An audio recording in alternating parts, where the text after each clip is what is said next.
नमस्कार, जय हिंद दोस्तों। चलिए जानते हैं आज की देश दुनिया की महत्वपूर्ण ताजा और बड़ी खबरें। और आप देश के किस जिले या राज्य से इस वीडियो को देख रहे हैं, कमेंट में जरूर बताएं।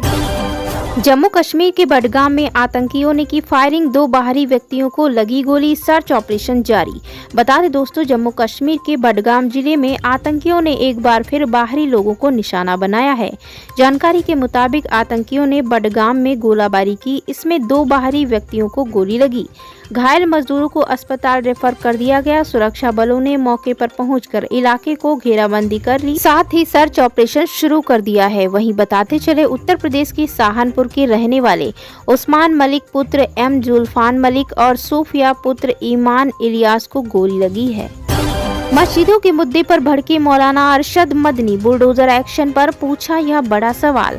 जी हां, बता दें दोस्तों, जमीयत उलेमा ए हिंद के मौलाना अरशद मदनी ने रविवार यानी 3 नवंबर 2024 को दिल्ली के इंदिरा गांधी इंडोर स्टेडियम में संविधान बचाओ सम्मेलन के दौरान मुस्लिम उलेमाओं के योगदान को जिक्र किया और आज़ादी के संघर्ष में मुसलमानों की कुर्बानियों पर भी जोर दिया।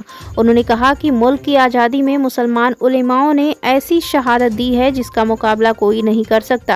कार्यक्रम में मौलाना मदनी ने कथित फिराकापरस्त ताकतों की आलोचना करते हुए कहा, ये ताकतें हिंदू, मुस्लिम, सिख, ईसाई को अलग अलग करना चाहती हैं, लेकिन हम मानते हैं ये सभी भाई हैं और भाईचारे को तोड़ने की साजिश रची जा रही है। वहीं मौलाना मदनी ने वक्फ बिल पर भी गंभीर चिंता जाहिर की और कहा, हुकूमत जिन बैसाखियों पर चल रही है वह इस बिल के जरिए मुसलमानों के खिलाफ जहर घोल रही है। उनका मानना है कि वक्फ की जमीनों पर कब्जा करने की कोशिशें की जा रही हैं और यह संविधान के खिलाफ है।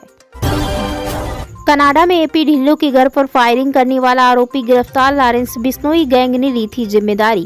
कनाडा के वैंकूवर में प्रसिद्ध गायक एपी ढिल्लो के घर पर फायरिंग की घटना ने सभी को चौंका दिया। इस हमले की जिम्मेदारी लॉरेंस बिश्नोई गैंग ने अपने सोशल मीडिया पोस्ट के माध्यम से ली थी। बताते चले, 30 अक्टूबर को कनाडा पुलिस ने 25 वर्षीय अभिजीत किंगरा को गिरफ्तार किया, जो मैनिटोबा प्रांत के विनिपेग का निवासी है। अभिजीत पर लापरवाही से बंदूक चलाने और कोलवुड में 2 गाड़ियों में आग लगाने की कोशिश करने के आरोप भी हैं। पुलिस ने बताया कि अभिजीत को ओंटारियो से गिरफ्तार किया गया और उसे जल्द ही अदालत में पेश किया जाएगा। दिल्ली में छठ पूजा पर रहेगी छुट्टी, एलजी के प्रस्ताव पर सीएम आतिशी का बड़ा फैसला। जी हां, बता दें दोस्तों, भारत में इस वक्त त्योहारी सीजन चल रहा है। गुरुवार को पूरे देश में धूमधाम से दिवाली का त्योहार मनाया गया। वहीं अब अगले त्योहार यानी छठ महापर्व की तैयारियां शुरू हो गई हैं। राजधानी दिल्ली में भी बड़ी संख्या में लोग छठ का त्योहार मनाते हैं। अब दिल्ली की मुख्यमंत्री आतिशी ने एक बड़ा ऐलान किया है। सीएम आतिशी ने 7 नवम्बर को छठ पूजा के अवसर पर सार्वजनिक अवकाश घोषित करने का फैसला किया है। बता दें कि दिल्ली के उपराज्यपाल वीके सक्सेना ने पहले इस संबंध में दिल्ली की सीएम आतिशी को पत्र भी लिखा था। राजेश कुमार सिंह बने भारत के नए रक्षा सचिव, इससे पहले संभाल चुकी हैं ये बड़ा पद। जी हां, बता दें दोस्तों, वरिष्ठ आईएएस अधिकारी राजेश कुमार सिंह को भारत के नए रक्षा सचिव के रूप में नियुक्त किया गया। उन्होंने 1 नवंबर को नई दिल्ली में रक्षा मंत्रालय में अपना पद संभाला। राजेश कुमार सिंह केरल कैडर के 1989 बैच के आईएएस अधिकारी हैं। रक्षा सचिव बनने से पहले वह रक्षा मंत्रालय में ऑफिसर ऑन स्पेशल ड्यूटी के रूप में कार्यरत थे। उप मुख्यमंत्री ने दिवाली पर दी खास सौगात, लाडली बहनों को दिया खास तोहफा। महाराष्ट्र में चुनावी सरगर्मियां तेज हो चुकी हैं। इसी बीच लाडली बहना योजना को लेकर तरह तरह की चर्चाएं और अटकलें बढ़ गई हैं। उप मुख्यमंत्री अजित पवार ने हाल ही में इस योजना को लेकर एक महत्वपूर्ण घोषणा की है, जिससे लाखों लाडली बहनों को दिवाली का खास तोहफा मिला है।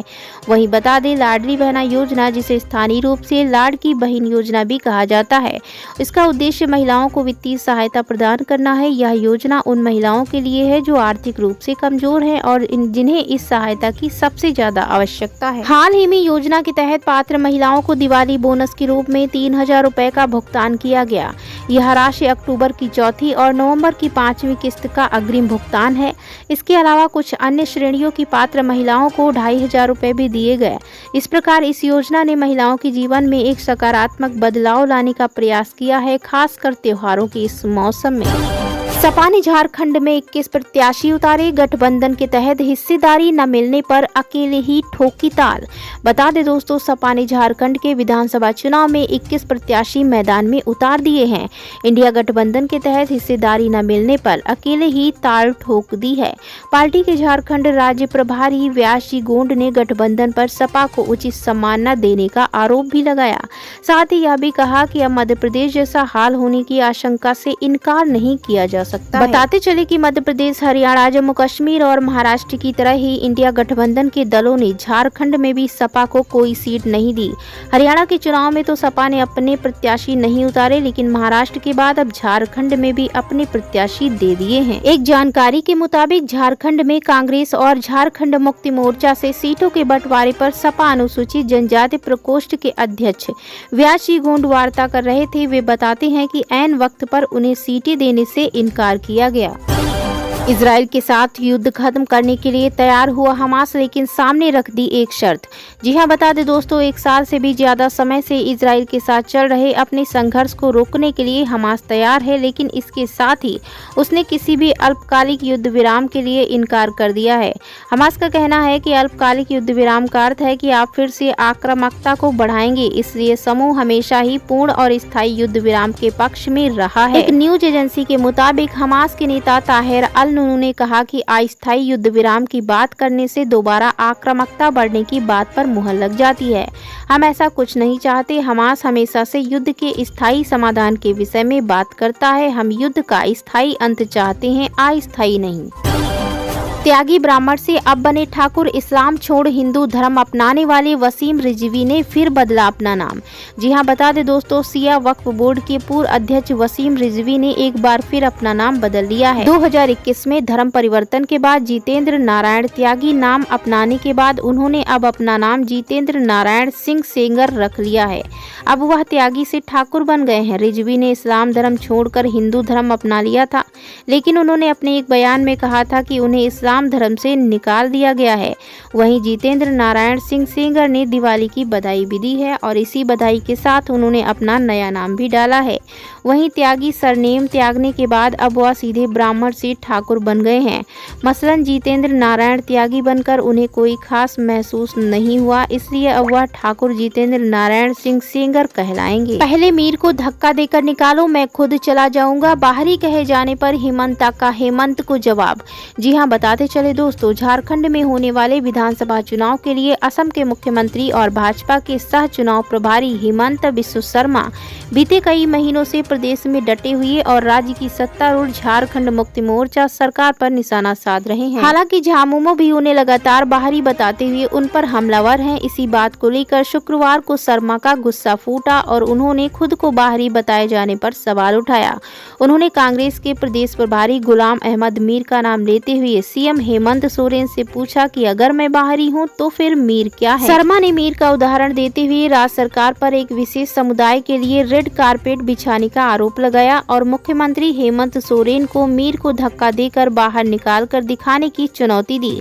उन्होंने कहा, जब मीर यहां से चले जाएंगे तो अगले दिन वे भी राज्य छोड़कर चले जाएंगे। जम्मू कश्मीर यूटी स्थापना दिवस समारोह का जम्मू कश्मीर सरकार ने किया बहिष्कार। मनोज सिन्हा ने दी ऐसी प्रतिक्रिया, सुनकर जल भुन गई सत्तारूढ़ पार्टियां। जी हां, बताते चले दोस्तों, जम्मू कश्मीर सरकार ने गुरुवार यानी 31 अक्टूबर 2024 को केंद्र शासित प्रदेश के स्थापना दिवस समारोह का बहिष्कार किया, जिससे उमर अब्दुल्ला के नेतृत्व वाली सरकार और उपराज्यपाल के बीच वाक युद्ध छिड़ गया। सत्तारूढ़ गठबंधन, जिसमें नेशनल कॉन्फ्रेंस और कांग्रेस शामिल है, दोनों पार्टियों ने घोषणा की कि वे श्रीनगर में होने वाले कार्यक्रम में शामिल नहीं होंगे। उन्होंने जोर देकर कहा कि वे जम्मू कश्मीर को केंद्र शासित प्रदेश के रूप में मान्यता नहीं देते हैं। तो वहीं दूसरी तरफ जम्मू कश्मीर के उपराज्यपाल मनोज सिन्हा ने सरकार के फैसले पर प्रतिक्रिया देते हुए नेशनल कॉन्फ्रेंस और कांग्रेस की आलोचना की और उन पर संविधान के तहत शपथ लेने के बावजूद आधिकारिक समारोह का बहिष्कार करने के लिए दोहरे चरित्र का आरोप लगाया। हमले के बाद बौखलाया ईरान, अमेरिका ने दे दी खुली धमकी।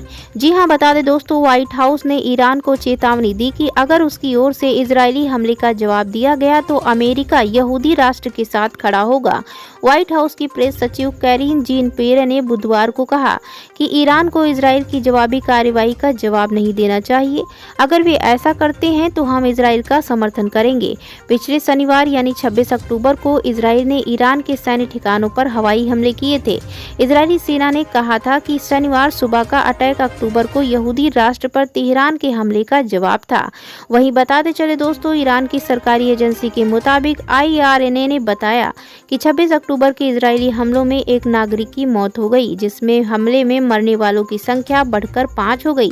इससे पहले समाचार एजेंसी